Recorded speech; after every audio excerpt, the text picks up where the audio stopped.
Okay, Can you hear me? perfect.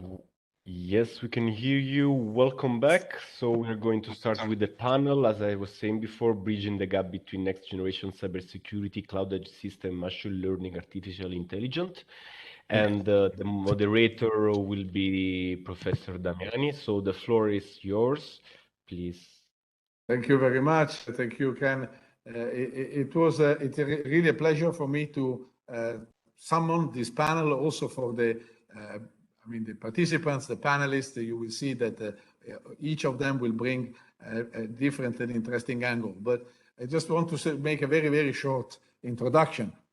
We are increasingly moving from a traditional world of traditional services and applications, cloud hosted or not, or on premises, to a world in which we have substantial pipelines in which the computations are distributed and they are distributed on devices, they are distributed at the edge of the network, they are distributed in the cloud, they are distributed in, let's say, a fashion, always a diverse fashion.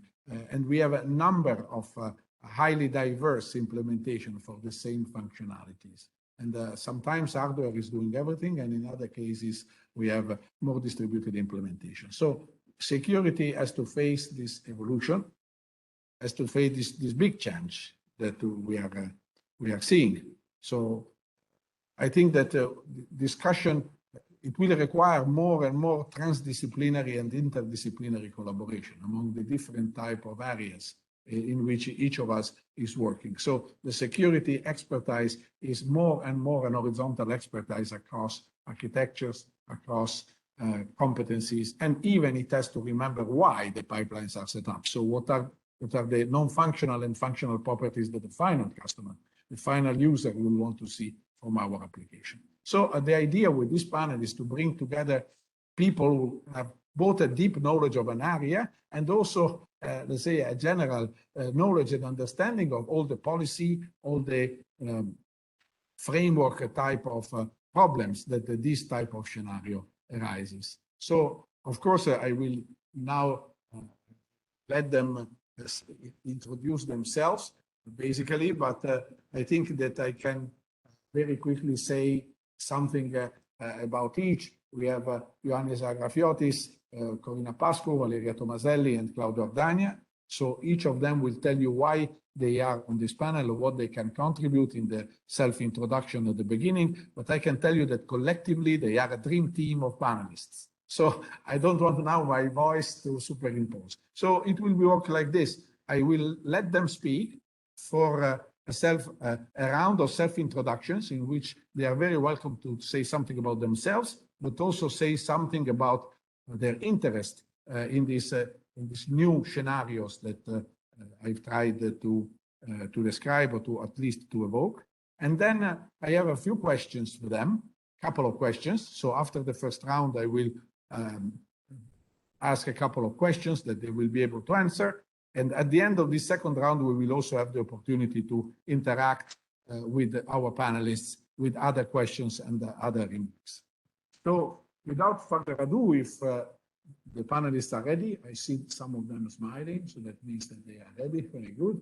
So if our panelists are ready, I think we can start. I think we can follow if you don't mind, we can follow the order that I mentioned. So the first, I would like to have Ioannis start, then Corina, then Valeria, and finally Claudio for this first round of introduction. So Ioannis, the floor is yours. Thank you very much for accepting our invitation to be on this panel. Thank you very much, Ernesto. It's a great pleasure to be here on this panel. Indeed, it's a very interesting topic, the one that you mentioned about the cloud edge computing and machine learning. My name is Ioannis Agrafiotis, and I work for the European Union Agency in Cybersecurity, also known as ENISA. Over the last year, I have been involved heavily in a project that has to do with machine learning. I have also prepared a small presentation for this project. I'm not sure, Ernesto, if you'd like me to. Yeah, why not? Perfect. You're very welcome to show a few slides supporting your self-introduction, of course. Okay, yeah. Just like a very, very small presentation on this topic. I'm not sure if you can see the slides. Yeah, we can. Excellent. Right, just go to the beginning. NISA have been doing a threat landscape for the last 5-6 years, and last year it was a special year for us because we decided for the first time to do a threat landscape for the artificial intelligence domain. Therefore, we created an ad hoc working group comprising experts, and we had the great pleasure to have Ernesto as well in our working group to help us with this report. So we created an ad hoc working group comprising experts in artificial intelligence from a broad range of backgrounds, and we produced a report where basically we try to describe what are the assets of artificial intelligence and the systems that actually comprise artificial intelligence components, and then based on the assets we try to figure out what are the possible threats that may encounter such systems. This year we decided to be a little bit more specific about artificial intelligence, and we decided to focus on machine learning. And we are designing now a project where we're trying to secure machine learning, and the idea is to focus on the security controls that we need to protect machine learning systems in particular. So what the project is trying to do, we have tried to conduct a systematic literature review of all the different machine learning techniques that exist out there. Based on the literature review, we would like to create a taxonomy of the functionality of machine learning systems. And then on the taxonomy, we try to map specific threats to that part of functionality that we have seen in the taxonomy. In order to identify threats in machine learning, we of course review peer-reviewed journals and any white reports that international organizations of STEAM have published so far. Once we finish the taxonomy with the threat with the threats, then we try to identify the security controls that we need in order to mitigate or prevent these threats to occur in machine learning systems. Again, we rely on mainstream controls such as NIST, for example, and ISO 27001, but also we do a literature review on papers that provide threats for machine learning, and also they provide some kind of mitigation or prevention techniques. The whole idea is to identify gaps in the current cybersecurity practices for machine learning, and we're interested to find out if the mainstream controls that we use at the moment are sufficient to protect machine learning systems, or we need to invest in identifying further and novel security controls. The final report is going to be ready for validation and for publication in November 2021. So briefly to talk a little bit about the taxonomy that we've created, we have all the usual suspects that you expect there in terms of functionality for machine learning systems. We consider the data type, the data processing, the data requirements based on what type of algorithm we have, if it is a supervised or an unsupervised algorithm, how the algorithms are training and optimizing their different functions, and then the business application. We have decided to add a couple of more functionalities to the algorithm because we think they are important. The first one is explainability. So whether the algorithm is easy to explain and the results of the algorithm are easy to explain to lay users. And the other one is confidence. And this had to do with how confident, it doesn't have to do with the accuracy that you usually have for an algorithm, but it has to do with whether the system that provides this accuracy thinks it is confident enough to provide the result. It has to do more with the Bayesian type style of networks. So this is the overall taxonomy that we have come up with. You will find there are many different machine learning algorithms and how they're classified in the different functionalities that we have chosen to use. When it comes to the attacks against these algorithms, we have identified again the usual suspects. You have evasioning, poisoning, backdooring, Trojan, inference. I'm not going to go into detail, but we have done an extensive literature review on the different types of attacks that we have seen out there, and we have mapped these attacks on the different functionalities in our taxonomy. And then we decided to come up with security controls that may help either prevent or mitigate these attacks from occurring. So the sources, as I said before, for the security controls were NIST and ISO 27001, but also published literature in peer-reviewed journals. So we have identified a range of security controls for all possible threats.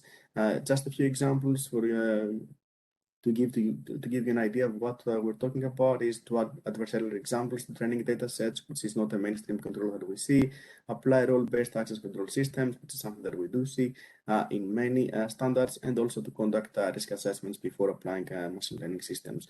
We have more than 25 different controls identified. Most of them are unconventional controls that we don't see in current standards, and we have identified the need to raise awareness in the community that these controls may need to be applied when you have a machine learning system.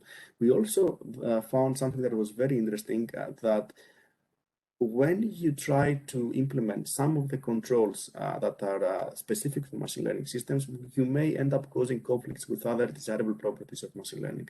And there we have another project, and Ernesto is part of this project, in order to identify these conflicts in controls and to understand how we could actually decide which control will benefit our organization.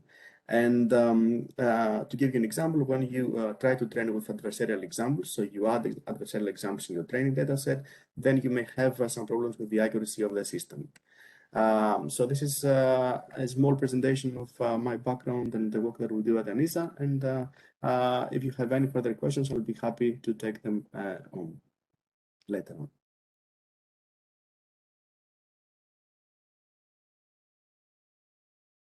Thank you very much.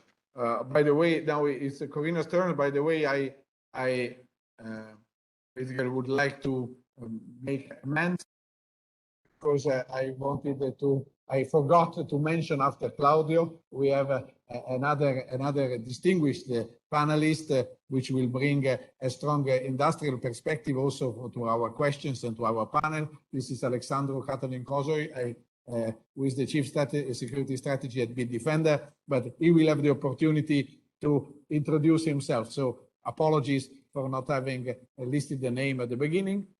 So I would like now to leave the stand to Corina Pascu. Corina, the floor is yours. Thank you very much, Ernesto. And hello, everyone. My name is Corina Pascu, and I'm working also for ANISA, but for a different unit, which is called Market Certification and Standardization, which deals with the certification and candidate cybersecurity schemes.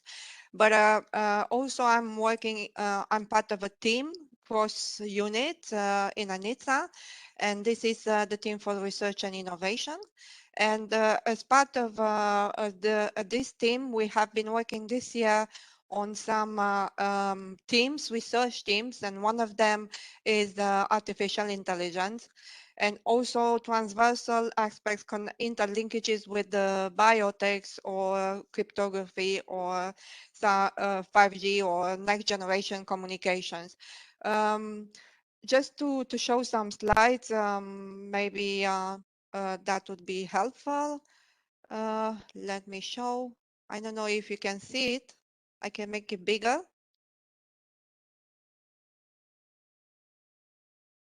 Is everyone seeing? You can see it.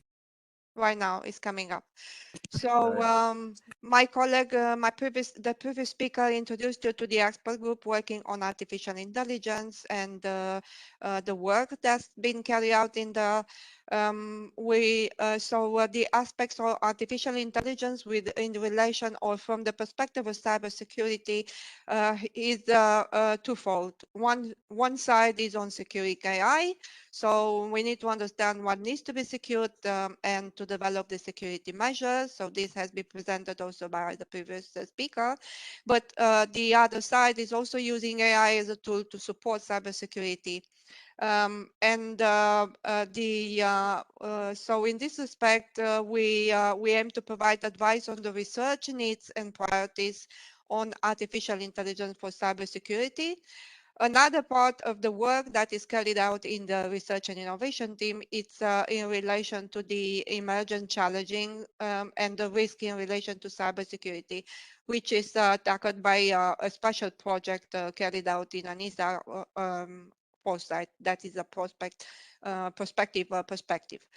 But in relationship to the research. So we look into the areas where we need, the European Union needs to stimulate the research and innovation, and what could be the, so we look into the current cybersecurity research and innovation work currently done, and what else needs to be done, and what are the main research teams, and what are the other technological trends that may have an impact on the security in the cyberspace, like the three teams that I have, the emerging technologies.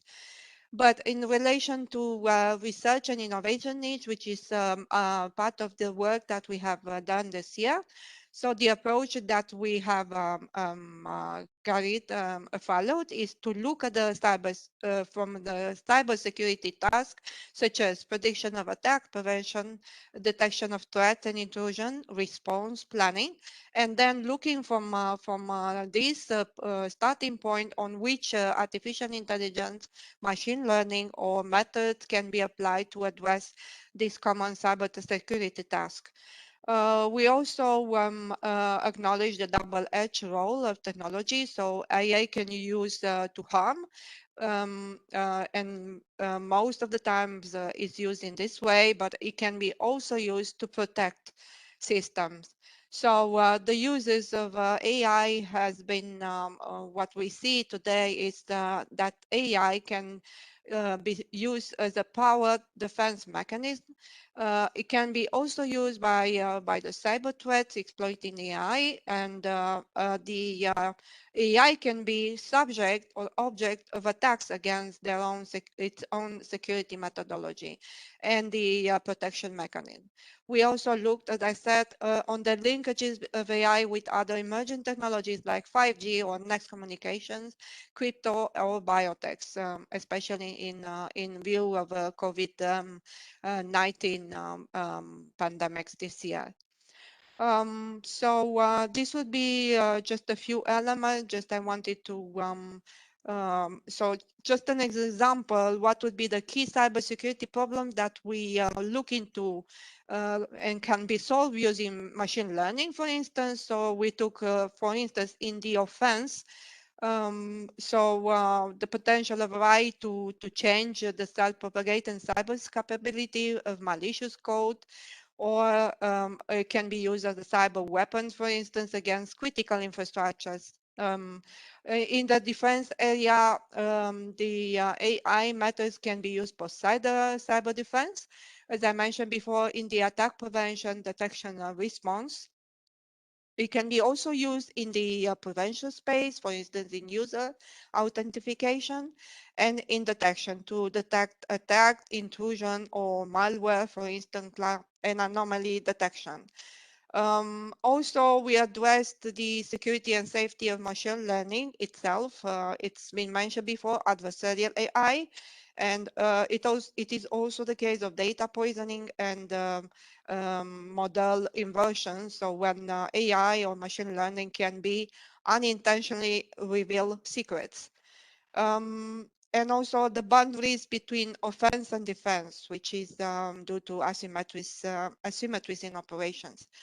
So, and we also came up with areas which AI ML techniques can be well suited for cybersecurity, for this common cybersecurity task, and which ones are not well suited. And just to give you a snapshot of what our work has been about this year. Thank you very much. Thank you very much, Corina.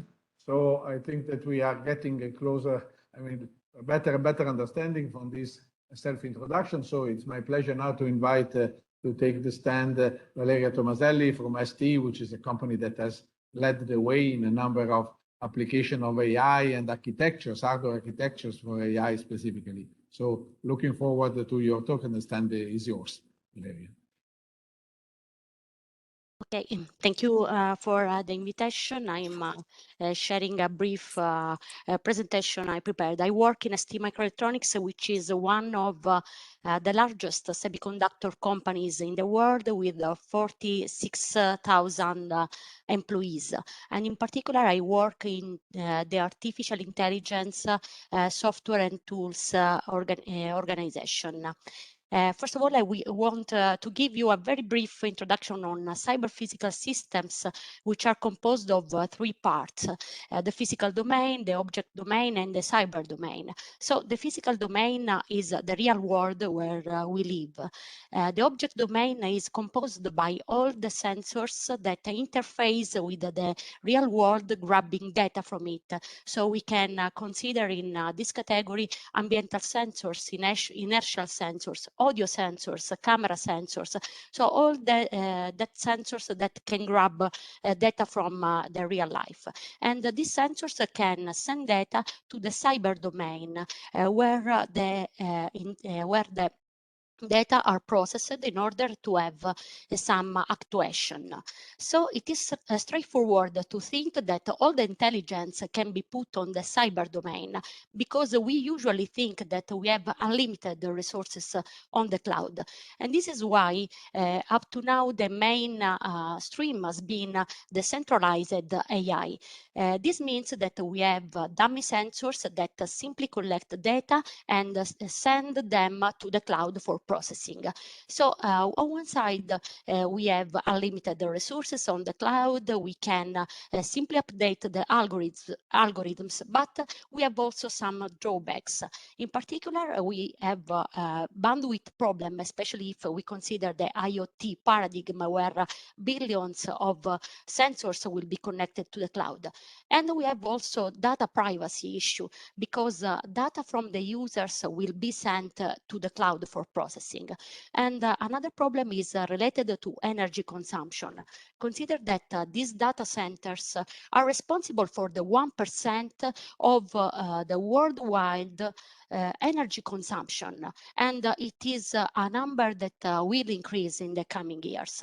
So for this reason, we are moving the artificial intelligence near to the sensor at the edge, and we are talking about edge and also deep edge. This because we at ST have ported artificial intelligence directly inside the sensors for a first processing of the data, but we are also implementing artificial intelligence in our microcontrollers. And moreover, you can think also to communicate with the cloud for some higher demanding tasks. And with this scenario, you can save the data, you can protect the data privacy, because the data remain near where they are grabbed. And moreover, you save energy because all these solutions are very low power. And this new paradigm will be a distributed paradigm.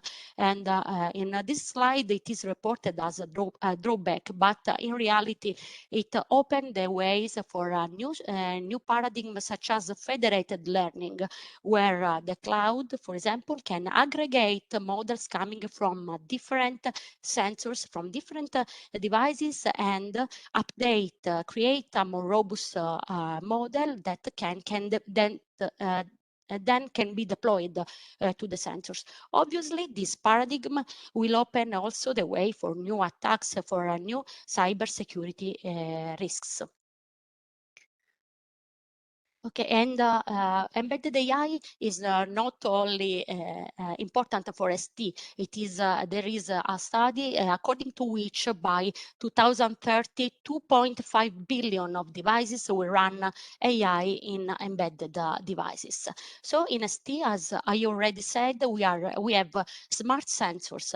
We have a family of inertial sensors that incorporates a finite state machine and also decision tree for classifying human activity.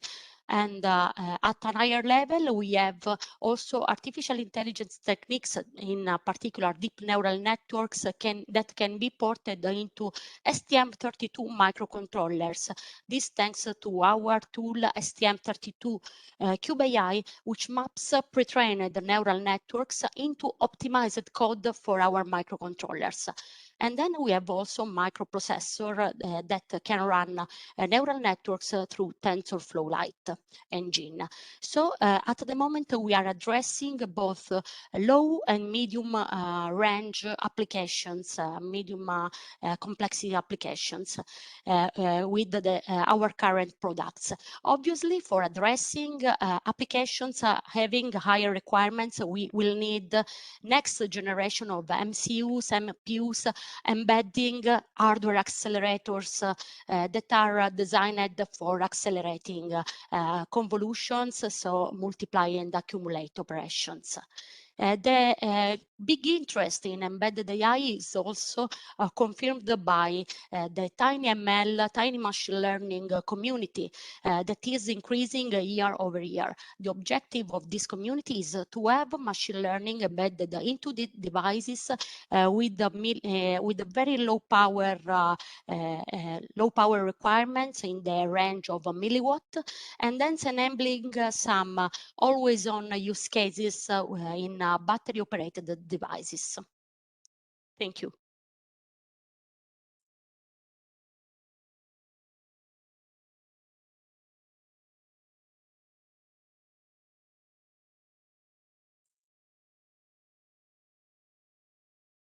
Okay, I think it's my turn, so share my screen. Yeah, so I was trying to unmute myself frenetically, but Claudio, the stand is yours. Thank you very much. Thank you, Ernesto, for the invitation. Thank you, Antonio, for the organization. I'm Claudio Ordagna, and I am a professor at University of Milan. I'm also the director of the Cini National Lab, Italian Lab on Big Data, and I'm also proud to be a Concordian. So let me start from some data. So today, the edge computing is really leading the innovation, and the market, the global market capitalization is predicted to reach $800 billion by 2028. This is driven mostly by IoT and sensors. 30 billion IoT connection and sensor for each person on average is predicted by 2025, and is also driven by 5G. In this context, the delivery model is really changing, and the paradigm of micro data centers are emerging, with a market that is predicted to reach $15 billion by 2025. And in this context, 3 quarters of the data are predicted to be processed and created at the edge by 2025.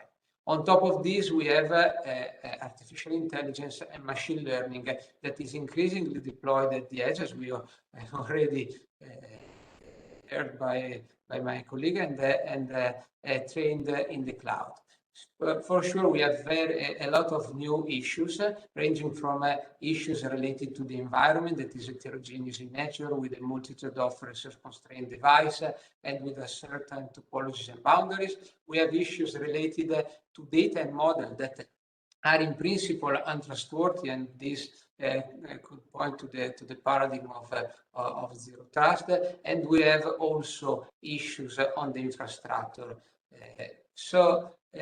What we are going to is a scenario where we are moving from Internet of Things, from Internet of Everything, where we have things that collect and possibly analyze some data. We have done a real huge amount of data that are collected and used to reason on, and by increasingly smarter, continuous and collaborative processes that are then provided to people that also become part of the game. In this Internet of Everything, people is just another component of the modern distributed systems. The core of all these new environment are knowledge and data. Data are at the core, and then we have three main dimensions. On one side, we have the analysis of data and machine learning. On the other side, we have the infrastructure, cloud, and the edge services. Finally, we have security and cybersecurity that represent probably the major enabler of this environment. And then in the remaining of this small introduction, I would like to briefly introduce two open challenges that are very relevant in my view. The first one is about secure and robust machine learning.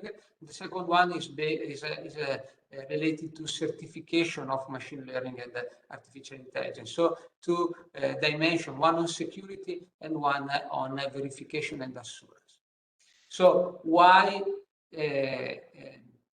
machine learning models become the target of many threats and attacks? Because they are at the center, at the core of many autonomous systems, and then the adversary can try to impact and change the decision making of these processes. And basically they can do that by either targeting and poisoning the training data, or by forcing the model to the desired output. So here we need to protect the machine learning model end to end, and not just focus on model poisoning. And then we have also adversarial attacks. So the major threat here are the smart devices. The smart devices are a central part of the environment and of the system, but on the other side, they are often resource constrained, and then for sure less secure than traditional components. And so on top of that, we have also the problem of being able to distinguish in between trustworthy and untrustworthy data and data sources that are really making this problem of securing ML and AI increasingly difficult. So the idea, the open challenge here is to increase the robustness of machine learning, enabling a secure application of machine learning in the modern distributed system, and in the end, increase the resilience of all those processes that drive our life, and in the end, could impact on our safety. And this is just a very quick example took from a project in which we are involved. And basically the idea is to take traditional monolithic approach and try to basically increase their robustness by producing a process based on a collaborative training and a collaborative inference process. The second point I would like to raise very briefly is about artificial intelligence and machine learning assurance. Assurance is the way to verify and monitor the behavior of a specific system, and to provide enough confidence that the system will work in the expected way, independently from faults and attacks. So applied to machine learning and AI, introduce some requirements on the transparency of the machine learning model behavior, introduce requirements again on the collection of trustworthy data that are at the basis of the decision taken by the models, and then finally to continuously guarantee security properties of the whole supply chain. And this whole supply chain mean also the security properties of the machine learning and artificial intelligence algorithm. This is something that we were not used to until a couple of years ago. And so the idea is to provide a new way of certifying machine learning and artificial intelligence. And this to the aim of verifying new properties, transparency, performance, reliability, safety, and fairness, that have as a target the specific machine learning model. And this, pointing to the panelists that talked before me, to the goal of providing solution to adapting the behavior of the machine learning models dependently on the status, on the environment, and on the monitoring of the non-functional. So just a quick conclusion, machine learning is a key enabler of modern business, and the idea that security, trustworthiness, and transparency of machine learning and AI must unleash the full potential of modern distributed systems. So on one side, security of machine learning, and on the other side, certification and assurance on the behavior of machine learning. Thank you very much. Sorry. Thank you very much, Claudio. This time I unmuted myself on time. So I think we are moving on with Katalin. Again, sorry for not mentioning you in the first round, but last but not least, definitely, because I'm very interested in the point of view that you will bring. Yes, don't worry about it, Ernesto. Thank you very much for the stand is yours. Thank you very much for the invitation. I hope you guys can hear me, right? We can. Okay, I don't have any slides for today, so I'll speak freely. My name is Alexandru Cătălin Coșoi. I work for Bitdefender, which is a cybersecurity company active in the consumer business and IoT space. And the IoT space is very interesting. I'm going to go to that in a second. And currently, the team I'm active in is a smaller team. It's called Investigations and Forensics Unit. And basically, we are tasked into helping law enforcement with their ongoing investigations, but not only necessarily technical expertise, also providing maybe tools or technologies that embed machine learning or other sort of technologies for their help.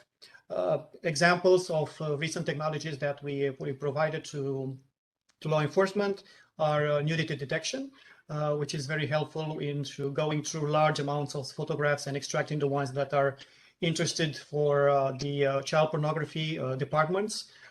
Very useful in order for them to rapidly sort out the images that are required for the case. Another project that is being currently under development is the darknet author attribution. Basically, these are machine models that are looking at the way people are talking on the darknet and also the way they are talking on the clearnet in various hacking forums or other sorts of forums. And the idea would be to pinpoint the fake persona from the darknet to the clearnet persona and to investigating who the author is. And also recently, we are also having a project on blockchain analytics that also involves machine learning because it helps law enforcement easily dismissing particular Bitcoin or other cryptocurrency wallets that are not necessarily relevant for the investigation. So I started working with Bitdefender back in 2004, and it's the first and only job. So basically, I've been acting with the security industry my entire professional career. Next year, I'll be turning 18 years old in Bitdefender, and actually started working directly on machine learning algorithms, especially on anti-spam and anti-phishing filtering. And two of the technologies that I've been working on have actually been patented in 2006 and 2008. And now I'm not that more active on the machine learning space, but I can tell you that Bitdefender has a dedicated machine learning department. The reason for that is that while 2 decades ago, cybersecurity industry was very easy to go through, as in there were like 1 or 2 viruses discovered per month, for instance. So easily to actually tackle manually. Nowadays, we're talking about a few 100,000 per day, so tens of thousands per hour. So scaling that fight on human power, it's practically impossible. So machine learning has been our bread and butter in order to tackle the magnitude of the situation. And not only endpoint, I'm talking about also about the movement to the cloud. So more sensors have to be deployed in Google, in Amazon, in AWS, and so on. So basically, you need machine learning models to fight cybercrime these days. You cannot do it with the old methods. And we're doing a pretty good job. We've been #1 in independent comparative tests for the past 5 years, I guess. And more than 30% of the cybersecurity products out there actually are using Bitdefender technology under the hood. So that'll be it from my side as an introduction. Thank you. Thank you very much also for staying in the time. We had a very, in a sense, the introductions were very interesting, so I didn't want to cut them. On the other hand, we are well into the panel time. So in order to be able to also ask the questions, let me condense them. I had basically 3 topics that emerged from your presentations that can be distillated into a question, which includes, well, we saw what is the basically the interest, but what, in your opinion, are the critical area? What are the gaps? Can you highlight from your own presentation or from what you heard from the others, what do you think would be the critical aspects to secure these pipelines that we are going to face now? Secondly, those pipelines include the devices and include the devices that have limited computational capabilities. Is this going to be the weak point? It is something we all hear, but how hard it will be to incorporate these devices in the pipelines in a secure way? Thirdly, do you expect these pipelines to be or to need certification of some sort? Do you expect those testing and being able to certify security properties to become also interesting from the commercial point of view in the future? So I've just thrown this on the table. Feel free to address one or more of these sub-questions. I would give you 2 minutes each. And I want to, please, let's follow the same order as before. And you are very welcome to start speaking without waiting for me, so we will save the time of the connection. So let us start from Ioannis again. You heard what I said. What do you want to add to your point of view based on these questions? Thank you, Ernesto. All 3 are very interesting questions, and all the presentations from the panelists were extremely useful for me, and I got a lot of interesting details on the edge cloud computing and certification and on machine learning as well. As I said in my presentation, we focus mainly at ENISA on securing machine learning, and what we see there is that there is a conflict between different security controls that we need to do. In certain cases, I imagine that this can only be a conflict or a compromise that we need to do when we talk about different sensors deployed in parts of the network, and when we talk about edge computing as well, especially when it comes to those sensors that have lower energy requirements, for example. And definitely what it is mind-blowing for me would be the issue of certification machine learning. So how do we first approach the problem? What do we mean by fair? We don't even have a fair society. So how do we approach the problem of fairness in a mathematical way that we can actually prove?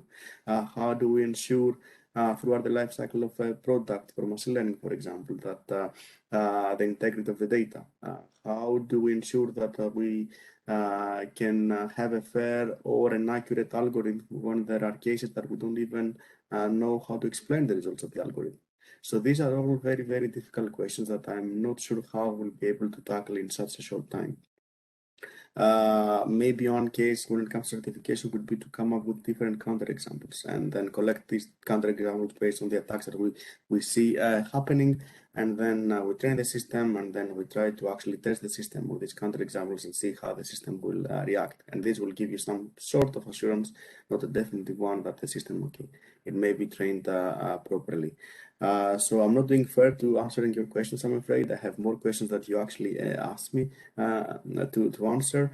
But I think definitely that although we are providing solutions to the usability of systems, to the friendliness, the user friendliness of the systems, to actually expedite the results and the answers of these systems with edge computing, we may be introducing certain problems when it comes to security, because we're bounded by the the hardware of these sensors and the amount of energy they can carry with the type of processing that they can do, and also the machine learning and the types of algorithms that we use for machine learning.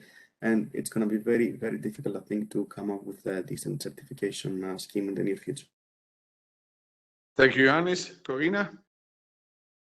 Yes, sorry, I will keep my video turned off for reasons, for bandwidth reasons.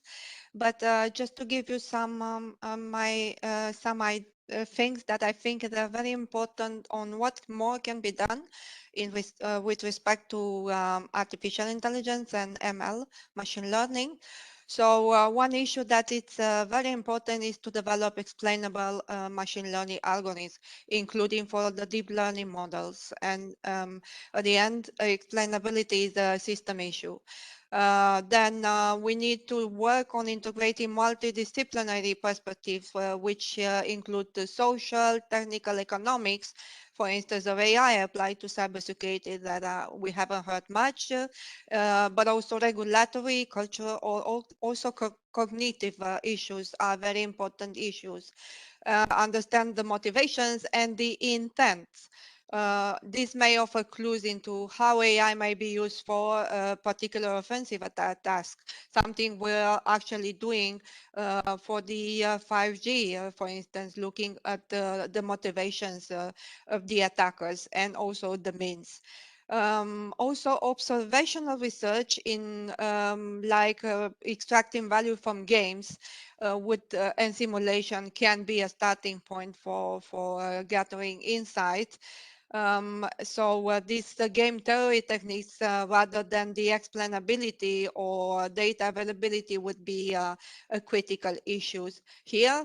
And also penetration testing, so to find security vulnerabilities that an attacker could exploit, and then trying to understand what the attacker will do. So this could be addressed with artificial intelligence beyond machine learning as well.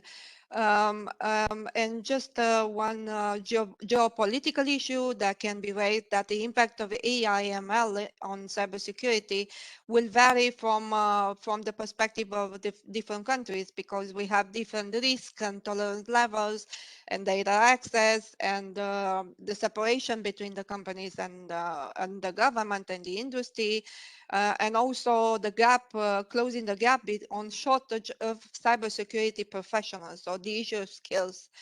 In addition to that, just to answer some of your questions, are food for thought. Some examples of gaps and challenges. So when the new edge computing meets AI and IoT, so to speak, the worlds. So there's benefits for IoT from the use of edge computing. So in the case of IoT, it can provide, edge computing can provide performance benefits such as real-time computation and reduction of dependence on network connectivity into the cloud. However, the interconnecting technology represents a larger attack surface with respect to security.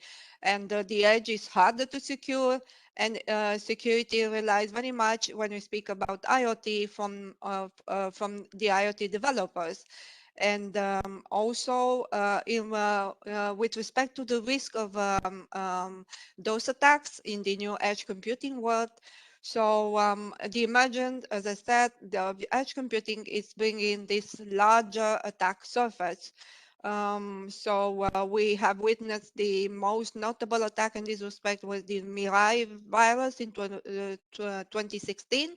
And the variations of Mirai are believed to have infected 400 million IoT devices only in 2017. So, and this is increasing. Finally, last but not the least, some of the challenges in certifying. Indeed, certification, it can be a solution, and it should be the result of a consensus. The robustness of some components of AI solutions against the attacks can be assessed in the process of certification in the framework of existing candidate schemes that ENISA has proposed. In this respect, we have the EUCC common criteria looking into certification of ICT products. And also we have a second candidate scheme, European scheme, looking into the certification of cloud services, EO cloud services. For some specific threats, like threats trying to manipulate for data poisoning, basically, or adversarial examples or model flow, we may need a dedicated AI certification scheme in addition to this current candidate scheme. Recently, we have seen some national efforts in AI certification. For instance, the French AI 2021 LNA scheme. So that would be my insights. Hopefully it helps.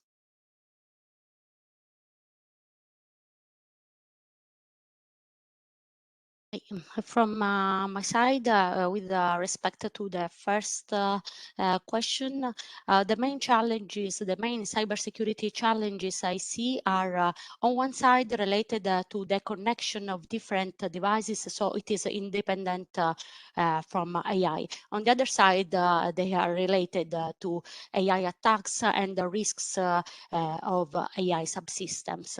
For the first category, distributed systems, obviously the state-of-the-art security techniques and best practices can be used. A big issue could be the software vulnerabilities, because it is very, very difficult to write software that is protected by any kind of attacks. And on the other side, we have so the cybersecurity challenges related to AI.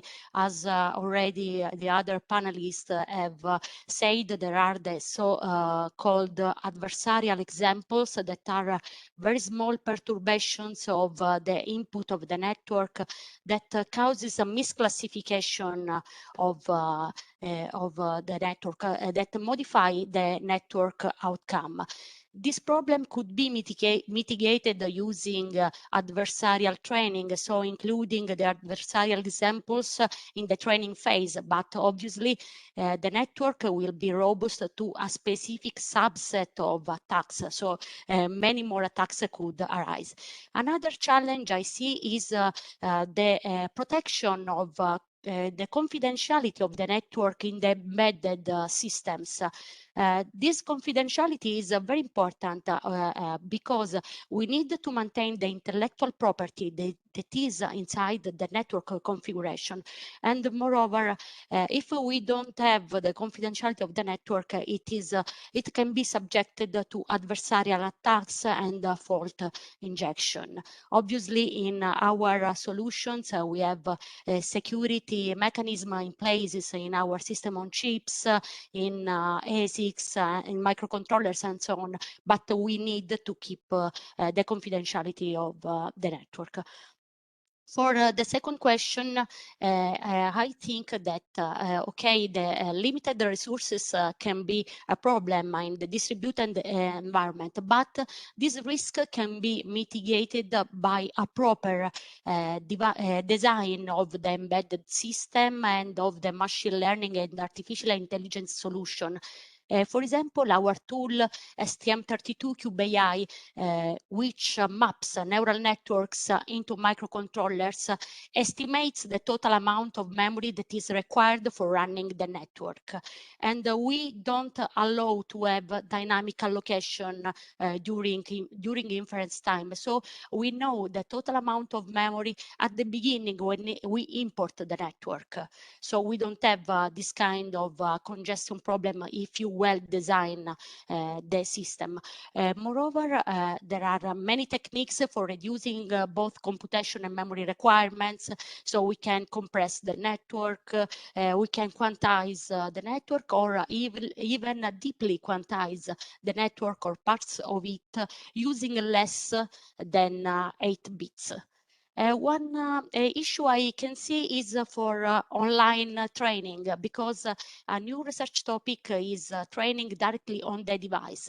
In this case, we need to fix an upper bound on the memory that we need for training, and also on the time we need for obtain a stable solution. But this is an open point. A research topic is still a challenge.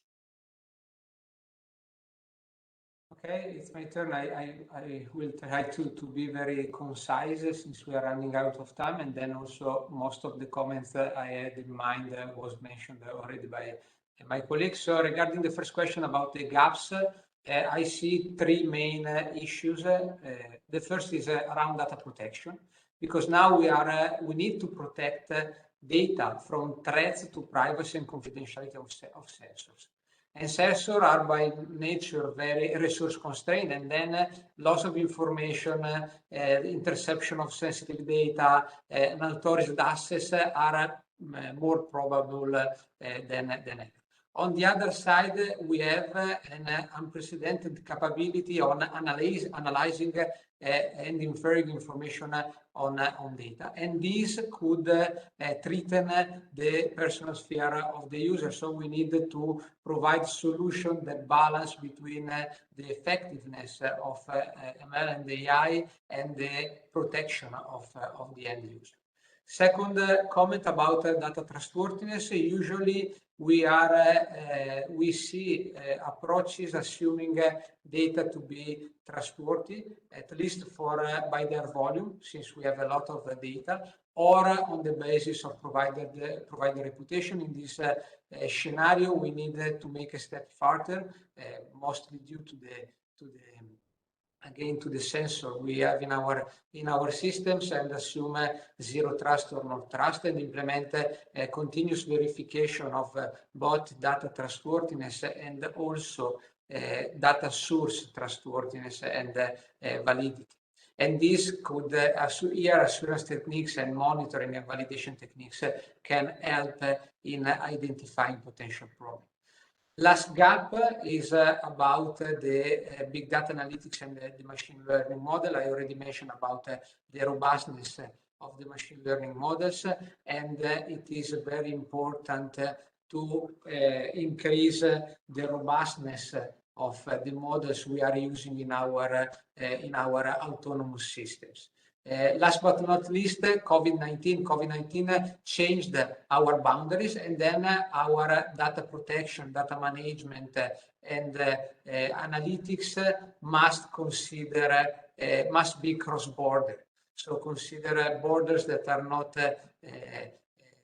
more known a priori and can cross many different boundaries. And here we need some sort of end-to-end verification that verify the trustworthiness, robustness, and security of data sources, network, components, sensor, and so on and so forth. What mentioned by Ernesto about the risk of self-denial of service attacks, I think this is really a gap. So we are used to a security solution that have a principle, whatever it takes, don't care about the overhead, the impact on the system, but just try to evaluate security. This is not anymore possible today, because this would easily turn out in a denial of service attack. So we need to design and develop new security solutions that are less focused on the specific component, but rather on the behavior of the whole system. And regarding the last question about certification, I agree with Ioannis, and we need to make a new step in certification techniques. We had the first step from service-based certification to cloud system certification. We need to go beyond this, and we need to prepare certification for an environment that has no fixed topology, no clear boundaries, are built on non-deterministic behavior, and we have many challenges that have been already mentioned by Ioannis, starting from the definition and the formal definition of the properties we want to certify, the modeling of the target of the certification, that is not anymore the sum of its components, and finally the definition of new statistical approaches to the certification of machine learning model. All these, again, baked with trustworthy data and evidence on the system build.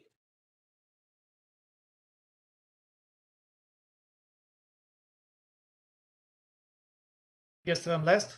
Do I still have a minute? You can. We are looking forward to your answers. So please go ahead. Okay. So I'll share a bit of my my perspective from the security industry actually activating in cybersecurity.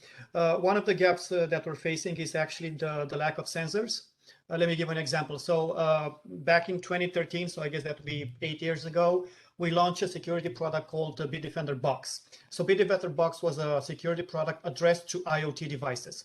It was coming in two flavors. One of them, it was a hardware appliance like a router that you had in your house, and all your IoT devices would connect through that router to the internet. So basically, you were sitting on the traffic and analyzing what the IoT devices were doing. Or the other option would be as a software appliance, which comes embedded in other router manufacturers, because as a security company, it was very hard to go actually in the hardware space. At that time, people were saying there aren't any IoT threats, right?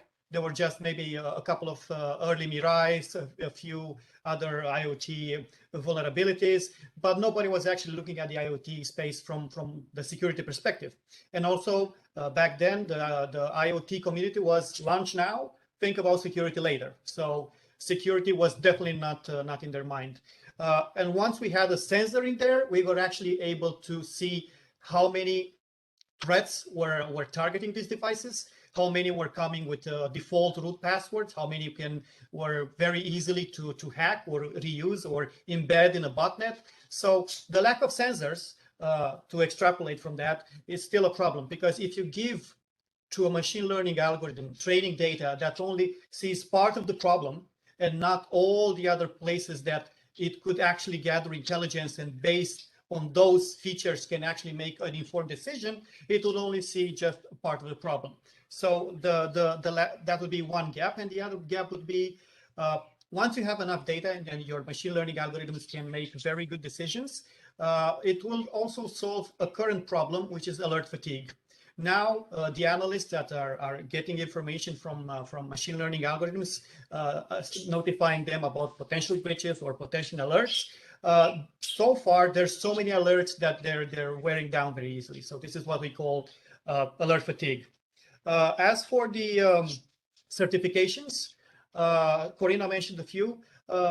For instance, in the cybersecurity industry, what happened was that a few independent test organizations arose in time, but they opened the door to the certification methodology, and all the private sectors had at least a person in that group, in the community, trying to provide feedback and to create a common sense among all the players. So when you join that testing methodology, you have a person that already verified the methodology. You agree with everything in there, so you're obviously going to agree with the outcome of the certification.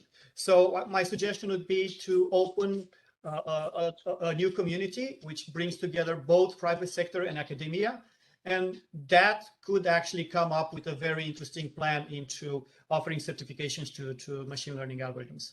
That's it. Thank you.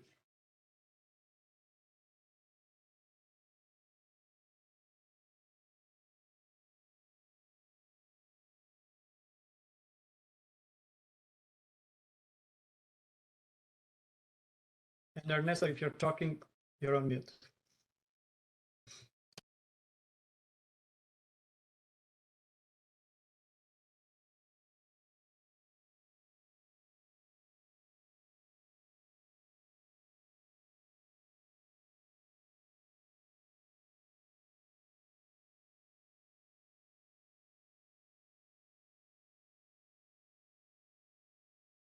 Okay, I think we lost Ernesto, but I think was anyway like the final round of question and replies from the panel. So I would say, I mean, what I can do, I would thank on behalf of Ernesto for your participation in this panel. It was, I mean, as an attendee, it was a very interesting one. Thank you very much to all of you. And just let me check quickly if there is any question from the audience, but I didn't see any so far.